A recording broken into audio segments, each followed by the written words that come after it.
Today we're going to go over anxiety disorders. Now we begin with the baseline that everyone feels anxious from time to time. No one is exempt from some form of fear. As a matter of fact, some forms of fear are actually healthy. The fight or flight response in the body to stressful situations, to fearful situations, can actually save our lives. So some anxiety is actually good. Periodic anxiety is something we all deal with. However, anxiety disorders take what is ordinary and normal and take it to a whole new area so that normal functioning is no longer possible. Someone with an anxiety disorder doesn't have the occasional fear that we would associate with normal activities like standing up to give a speech. Some people have fear of public speaking. Well, the fear disappears as soon as the public speaking is over, and some people find that there's fear before, but as soon as they start speaking, it goes away. So there's ordinary fears, and then there's extraordinary fears, fears that go beyond and keep normal functioning from occurring. And it's these anxiety disorders that we're wanting to talk about briefly today. So it's the type of fear or anxiety that keeps people from being able to function normally.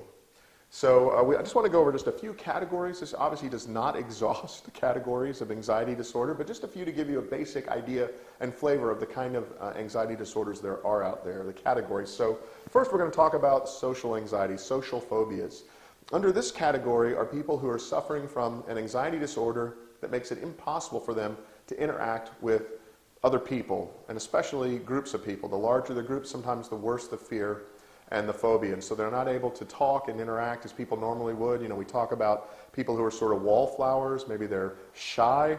We're talking about someone who just is absolutely terrified of being in the same room with other people or a stranger. They like to be alone a lot. So it's beyond the ordinary, perhaps, social fears people would have, but they are not able to interact with other people.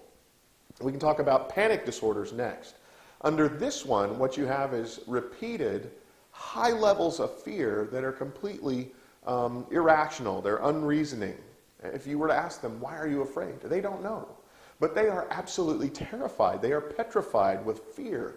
And these sudden bouts of fear come upon them, and it immobilizes them. They can't do anything, and there's no reason for it. You can't talk them out of it. You can say, like a child may be afraid of the dark, but you can explain, well, look, you know, there's nothing in the closet here, the light on, nothing under your bed, I've checked, you're fine. And they eventually calm down, or if a light comes on, they're okay to go to sleep. This is someone that can't be reasoned with. They're afraid, and they don't know why, and they can't be reasoned out of it. And they call them panic attacks, a panic disorder under this category. And then finally, once again, not exhausting all the categories, but just to give us another idea of anxiety disorders are the PTSD disorders, post-traumatic stress disorder. And basically, what you have underneath this category is someone has experienced a traumatic event.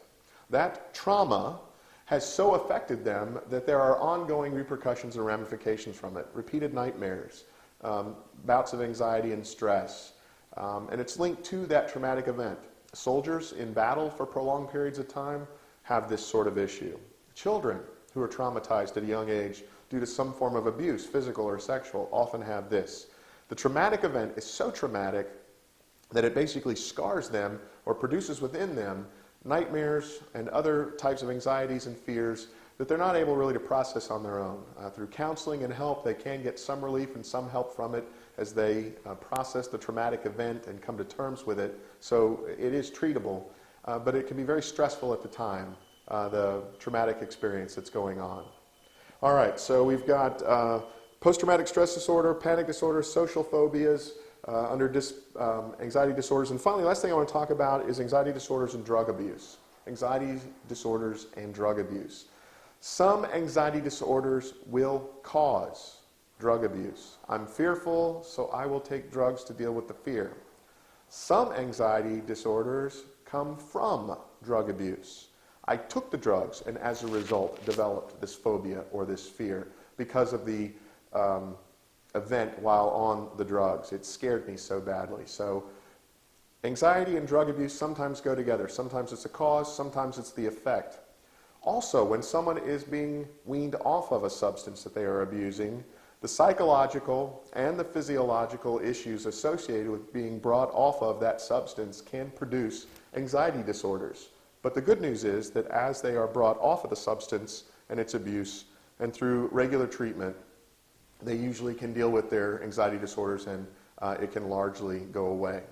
So don't automatically say, well, the reason that they have anxiety disorders is because they're abusing drugs. Or the reason they're abusing drugs is because they have anxiety disorder. It's hard to know which comes first, chicken and egg there basically, but there usually is some sort of connection, cause or effect. And the good news is if you can get them off of the drugs and get them into counseling, they often can be helped. Well, this has just been a basic overview and introduction to anxiety disorders. If you'd like to learn more about this and related matters, underneath this video you'll find a link. If you'll click on that link, it'll take you to the website that has that information. And while you're on that website, you'll also find a link to an ebook that's ready for immediate download.